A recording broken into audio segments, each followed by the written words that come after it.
મહીસાગર જિલ્લાના સંતરામપુરમાં ગત 5મી માર્ચના રોજ સ્થાનિકો દ્વારા પાનના ગલ્લામાં તોડફોડ કરાતા તે અંગે સંતરામપુર પોલીસ મથકે ફરિયાદ નોંધાઈ હતી, જેમાં 3 આરોપીઓની સંતરામપુર પોલીસે ધરપકડ કરતા ટોળાએ પોલીસ મથકે જઈને પથ્થરમારો કરતા એક પીએસઆઈ સહિત 2 પોલીસ કર્મચારીઓને ઈજાઓ પહોંચી હતી। મહીસાગર જિલ્લાના સંતરામપુર પોલીસ દ્વારા ગત તારીખ 5/3/2015 હોળીના તહેવારના રોજ સ્થાનિક દુકાનમાં તોડફોડ કરવાની ફરિયાદ નોંધાઈ હતી, જેના આરોપમાં સ્થાનિક પોલીસ દ્વારા એક જેકીભાઈ, 2 પિન્ટુભાઈ અને 3 તુષાર ડામોર આમ આ 3 આરોપીઓની સંતરામપુરા પોલીસે ધરપકડ કરી પોલીસ મથકે લઈ જતા સ્થાનિક લોકો ઉશ્કેરાઈ જઈ લોકોના ટોળાએ સંતરામપુર પોલીસ મથકે આવીને હંગામો કર્યો હતો અને પોલીસ મથક ઉપર પથ્થરમારો કરતા એક પીએસઆઈ સહિત 2 પોલીસ કર્મીઓને ઈજા પહોંચી હતી। ઈજાગ્રસ્તોને સારવાર અર્થે ગોધરાની સિવિલ હોસ્પિટલમાં ખસેડાયા હતા। અંદર પકડાયેલ આરોપીઓ પોલીસ સ્ટેશનમાં હતા એ અનુસંધાને ભોઈ સમાજના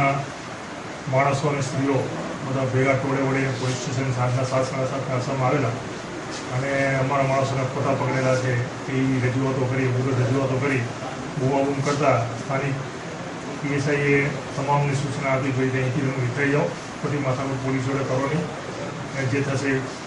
કોર્ટની અંદર જે કાર્યવાહી થશે એ કોર્ટની કાર્યવાહીને માન્ય રાખજો, પણ છતાં થોડું ઉશ્કેરાયું અને ખૂબ જ બૂમાબૂમ કરી ઉગ્ર આક્રોશ વ્યક્ત કરતા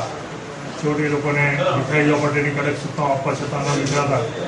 ટોળાએ પથ્થરમારો શરૂ કરેલો, પોલીસ સ્ટેશન પર પથ્થરમારો કરેલો અને પથ્થરમારામાં પોલીસ સ્ટેશનના બારીના કાચી તૂટેલા છે અને પીએસઆઈ વાઘેલા અને 2 કોન્સ્ટેબલો દશરથસિંહ કૃષ્ણભાઈને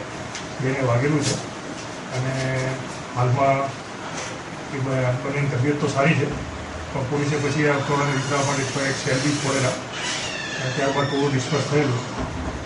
હાલમાં પરિસ્થિતિ નિયંત્રણ હેઠળ છે, કોઈ માથાકૂટ નથી, પણ પોલીસની પેટ્રોલિંગ સતત ચાલુ છે। સંતરામપુરમાં સ્થાનિક લોકો દ્વારા સૂત્રોચ્ચાર કરીને પથ્થરમારો કરાતા પીએસઆઈ અને 2 પોલીસ જવાનને ઈજા થઈ છે। જો કે ટીયર ગેસના 6 સેલ છોડતા લોકોનું ટોળું વિખરાઈ ગયું હતું અને હાલ રાયોટિંગનો ગુનો નોંધી 50 જેટલા આરોપીઓને ઝડપી પાડવાના ચક્રો ગતિમાન કર્યા છે। Iqbal Shaikh, S9 news, Shehera.